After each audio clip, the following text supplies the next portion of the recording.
ඔබට ලැබෙන දුර්ලභ අවස්ථාවක්. මෙවර යෝග්‍ය අපේ තේමාව දුෂ්කර ක්‍රියාව. එසේනම් මා සංගායක මණ්ඩලයට බාර කරනවා.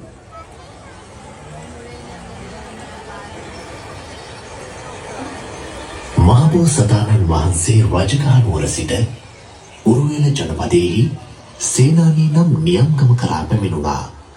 ඒ ජනපදයේ අසලින් සුදු සුදු වැලිතලා සහිත සුන්දර නේරංජරා නදිය කලා බසිනවා. නදිය අසබඩ ප්‍රදේශය සිහිල් ගස්වලින් යුක්තයි. පිඩු පිණිස පිරිසිය හැකි ගම්මානයක් මද ඈතින් පිහිටා තිබුණා. මේ ප්‍රදේශය නිවන සොයා වීරිය වඩන අයෙකුට සුදුසුම වාසස්ථානයක් බව බෝසතාණන් වහන්සේට වැටහුණා. මහබෝසතාණන් වහන්සේ එකල දඹදිව විමුක්තිය පිණිස ප්‍රකට වී තිබූ සිරුරට දුක් දීමේ ක්‍රමවේදය පුරුදු කරන්නට පටන් ගත්තා. දිවෙන් උඩුතල්ල තද කරගෙන දත් වලින් දත් ගටාගෙන අකුසල් බැහැර කිරීමට දැඩි අධිෂ්ඨානයකින් වීරිය කළා.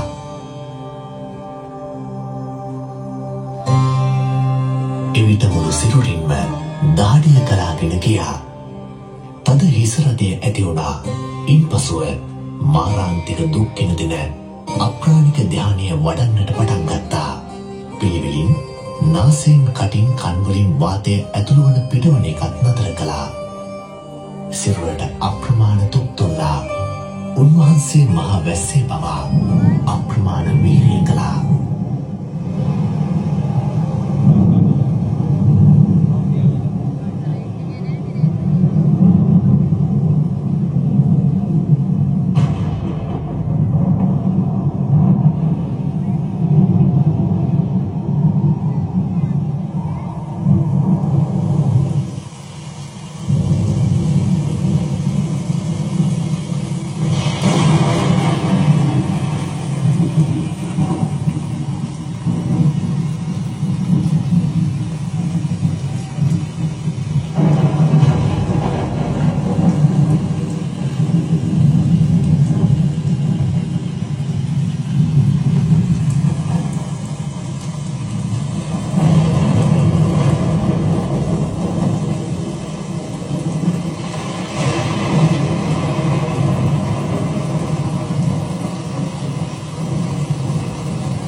ඉන්පසුව බෝසතාණන් වහන්සේ ආහාර ගැනීම ක්‍රමයෙන් අඩු කළා.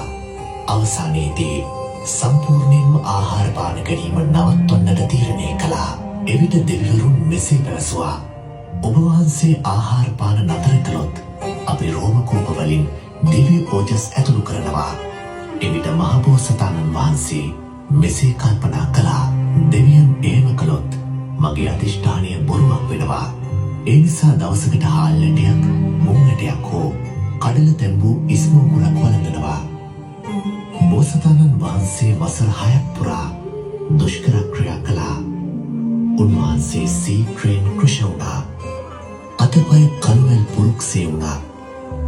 බෝසතාණන් වහන්සේ තම ශරීරය ස්පර්ශ කරද්දී මල් කුණු වී ගැලවී අතට ආවා.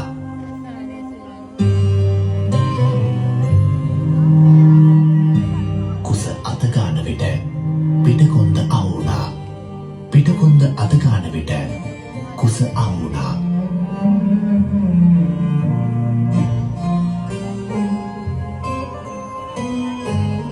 ලෝකේ විමුක්තිය පිණිස යම් ආකාරයකින් දුකක් දිය යුතුද?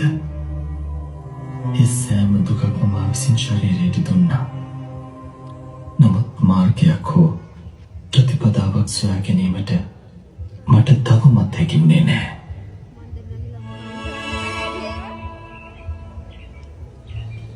මට මතකයි එදා වග්මගුල් දිනේ දඹරුක් සෙවනේ මගේ සිත ආනාපාන සතිය තුළ සමාධිමත් වුණා.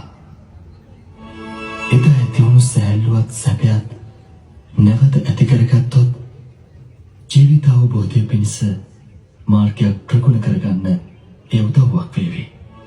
ඒ ආනාපාන සතිය වඩන්න මම නැවතත් උත්සාහ කළ යුතුයි. මේ අත්කිලමතානුයෝගයෙන් සම්මා සම්බුද්ධත්වය ලබන්න බෑ. ඒ නිසා මම දැන් ශරීරයට දුක් දීම නතර කරනවා. ශරීරය නැවත යම් පමණකට ශක්තිමත් කර ආනාපාන සතිය වඩනවා.